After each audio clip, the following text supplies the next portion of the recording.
Un obus de mortier qui tombe du ciel en Colombie. Il explose. Une personne part en courant. Cet obus a été largué depuis un drone.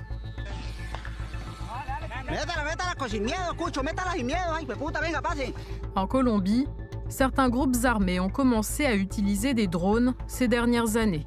D'abord pour des opérations de reconnaissance, puis pour des attaques.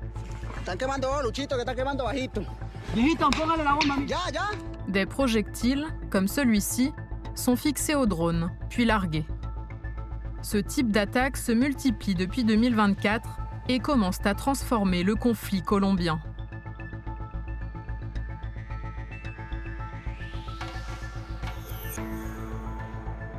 En Colombie, le conflit armé dure depuis plus de 60 ans. En 2016, le gouvernement et l'ex-guérilla des FARC avaient pourtant signé un accord de paix. Mais certains combattants des FARC ont repris les armes et les autres groupes armés ont continué leurs activités. Fin 2024, des groupes armés étaient présents dans 71% des municipalités du pays.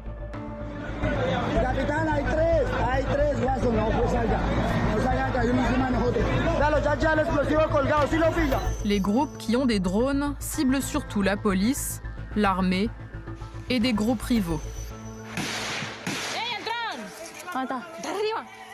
Mais les civils font aussi les frais de ces attaques, notamment dans le Cauca et le Catatumbo. Luis Ernesto Mendoza avait 73 ans. Le 27 mars, sa maison est frappée par un projectile largué par un drone. Il est gravement blessé, au bras et au cou. Il est emmené à l'hôpital. Son bras est amputé. Il meurt 2 jours plus tard.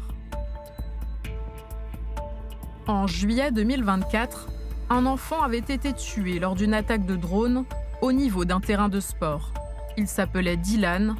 Il avait 10 ans. Les personnes mortes en raison d'attaques de drones sont peu nombreuses pour le moment. Mais les blessés se comptent déjà par dizaines. Lina Meria Torres travaille pour une ONG qui suit notamment la situation dans le Catatumbo. No hemos hasta ahora registrado un ataque absolutamente dirigido a un civil.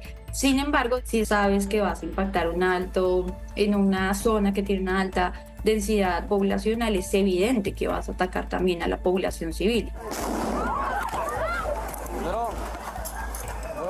Eso en ningún momento respeta el tema de la proporcionalidad, lo de distinción, digamos, esas reglas básicas que en teoría debían respetar los grupos armados.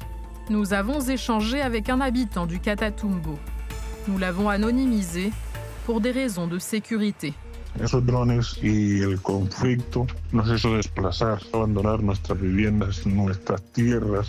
Es un terrorismo lo que tenemos aquí en la región. Jusqu'à présent, les habitants de la région étaient surtout confrontés aux mines antipersonnelles et aux échanges de tirs. Podemos visualizar el terreno minado. Ejemplo, ellos colocaban un letrero en las vías y la población civil no ingresa al sitio.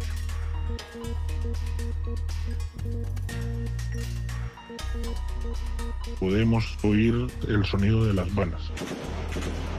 Y solamente de pronto a veces con refugiarse detrás de una pared ya estamos salvaguardando la vida.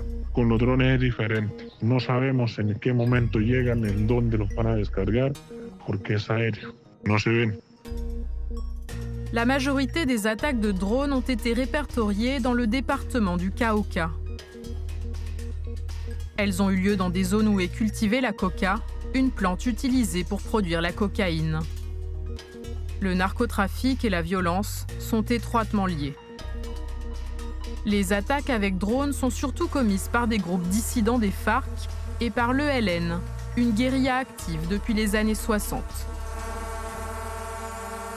Les guérillas ont toujours fait preuve d'inventivité, en fabriquant par exemple des bombes à partir de bonbonnes de gaz. Les drones semblent s'inscrire dans cette tradition. Adquirir un drone es muy fácil y al comprarlo tiene unos costos muy bajos en relación al armamento convencional. Se dice que un dron es el misil del pobre. Lo que han hecho ellos es tratar de tener una pequeña fuerza aérea. Están usando los drones comerciales de la marca DJI, drones de fabricación chino. Cualquier persona en una semana ya los puede operar de manera efectiva. Y también han desarrollado sus propios drones. Pour apprendre à larguer des explosifs avec des drones, les groupes armés ont fait des tests, comme ici, en 2023. La Colombie a commencé à s'équiper de systèmes anti-drones. Le principe, brouiller le signal des drones pour les neutraliser. Mais selon des experts, ils arrivent de façon tardive et sont en nombre insuffisant. Sans compter que d'autres drones, comme ceux utilisés en Ukraine, pourraient bientôt faire leur apparition. No tenemos hasta hoy drones FPV impactando contra unidades militares o drones FPV para los que no hay sistemas antidrones efectivos en este momento acá en el país. Autre source d'inquiétude, l'apparition sur le front ukrainien de drones à fibre optique insensibles au brouillage. Si ces différents drones arrivaient en Colombie, les experts estiment que le conflit interne pourrait être profondément transformé.